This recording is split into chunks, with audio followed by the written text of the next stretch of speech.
Last time we introduced Kirchhoff's rules and did an example problem for how to use Kirchhoff's rules to find branch currents in a circuit. And what I said was, well, we would move on to circuits with capacitors in our next lesson. However, I forgot that there is one really neat application of Kirchhoff's rules. And I'd like to go through it. So it's a nice illustration of Kirchhoff's rules, and it has some real practical consequences. So there are probably a number of YouTube videos that very simply illustrate how to jump a dead battery. A car with a dead battery, you take a car with a good battery and you attach the jumper cables. Presumably you go to the positive of the good battery, to the positive of the bad battery. You take go to the negative cable of the good battery and then attach to a ground, some sort of a metal piece in the car with the bad battery, and then you proceed to jump the car and charge up the bad battery. It starts and you're ready to go. And so it's simple, and I'm sure you can find it done on YouTube if you've never done it before. But one of the things that they always tell you is never attach the battery cables backwards, because it could cause an explosion or certainly cause some real damage to the cars. We can use Kirchhoff's rules to illustrate just why that is. So what we have here, it doesn't look like it, but we have a circuit that entails let's say, the important elements in the problem of jumping a bad battery with a good battery. So here's the car with the good battery. I have it's got 12.5 volts. That's the EMF for the good battery, voltage. The internal resistance of the good battery is 0.02 ohms.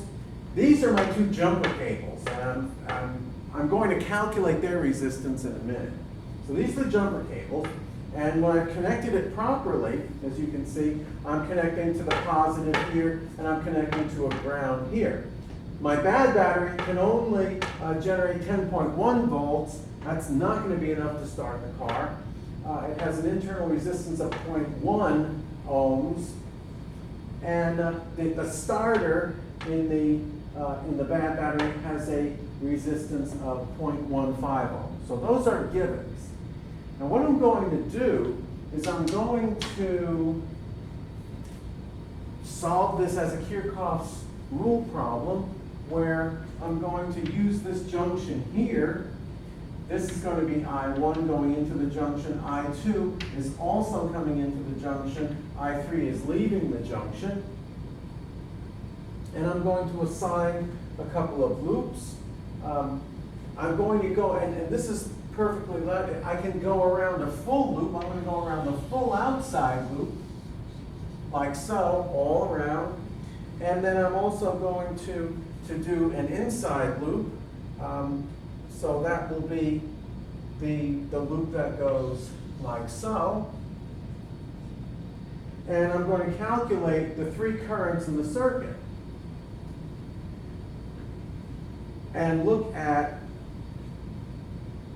things like, and the question we're going to ask is there enough current generated so that this battery will start? So let's see what we're up against. First of all, let's determine the current through the starter motor if only the weak battery is connected. So let's say we didn't have the jumper cables attached, and let's see what kind of current we have through the starter. I can write the equivalent resistance through the starter as 0.1 ohms plus 0.15 ohms, or 0.25 ohms. So that's the sum of the resistances of the starter and the internal resistance of the battery. That tells me that I have a current through the battery, 10.5 volts is the weak battery, divided by 0.25 ohms. Ohm's law gives me 40 amps of current. Now let's find the current, this is not going to be enough to start the car, mind you. Now let's find the current going through the starter if we jump the bad battery with a good battery. First off, we've got to determine the resistance of the jumper cables. So to do that, let's say that they're both copper. We know that I can write rho J as rho times the length of the cables divided by the cross-sectional area. And for copper, rho is equal to 1.68 times 10 to the minus 8 ohm meters. That's a given. You see that in the table in your text. Let's say the length of the cables is 3 meters, and the cross-sectional area is, well, let's say it's pi times a radius of 0.25 times 10 to the minus 2 meters. Square that. So multiply that together, that'll give me the resistance of those jumper cables, and it will give me a value of 0.0026 ohms. So that's the resistance of each of those jumper cables. So, to find the current, now that I'm jumping the bad battery with a good battery, we'll take let's use Kirchhoff's junction rule. By the junction rule, I1 plus I2 is equal to I3.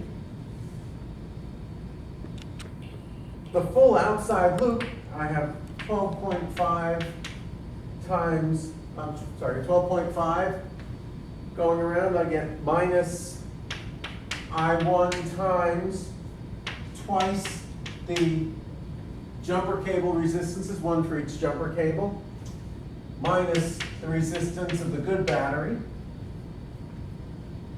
minus I3 times the resistance of the starter. So that gets me all around that outside loop. And that, of course, is equal to 0. Now let's go to the upper loop. I'm sorry, let's do the lower loop. We'll do the lower loop. Just as easy. As long as you get all the currents, it's fine. Around the lower loop, I have 10.1 volts for the bad battery, traversing from negative to positive. And I have minus I1 times 0.025 ohms minus I3 times 0.15 ohms for the starter equals 0. So now, there are my 3 equations and my 3 unknowns, and of course I can solve them simultaneously, or put the equations in your calculator and come up with the 3 currents, I1, I2, and I3. Well, if I solve it, the current of interest is the one going through the bad battery, which is I3. And I3 then, I'm sorry, the current of interest is going to be going through the bad battery, so that's going to be I2. I3 will turn out to be 71 amps. I2 will be minus 6.2 amps, or 6.2 if I were going the right way, and I1 is equal to 77 amps. So if I look at the good battery, I'm going to find that the current going through the bad battery is going to be high enough. In other words, going through the starter, not the battery, but the starter, I3 is going to be 71 amps. That's plenty of current to get it started, as opposed to 40 amps when I have just a weak battery and not a good battery. Okay, so fine, that's a happy situation. I attach the car with the good battery to the car with the bad battery. I jump the car, and now the car with the bad battery starts. Okay, let's suppose you did it incorrectly. And suppose you connected the positive of the good battery to the negative of the bad battery, and the negative of the good battery to the positive of the bad battery. So if you have this particular situation. Let's not even engage the starter because we don't want to cause an explosion here. Let's just look at the upper loop.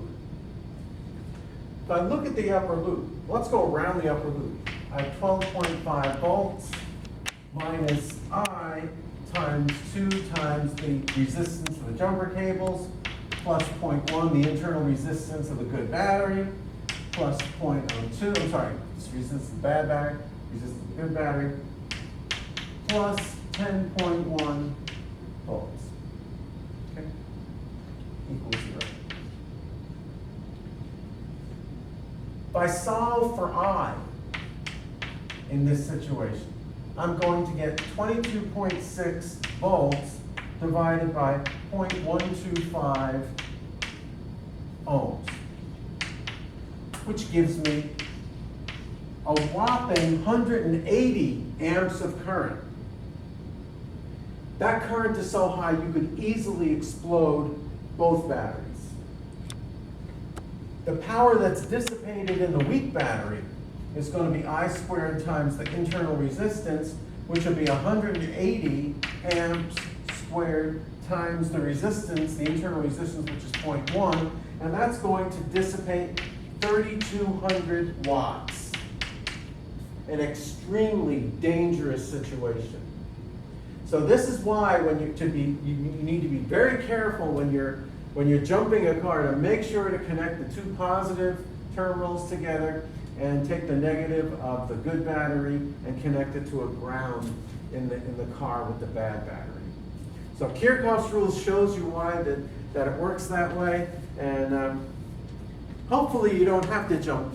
You don't have a weak battery, you have to jump it, but if you do, hopefully you'll do it properly, and this is why you want to do it properly. Thanks.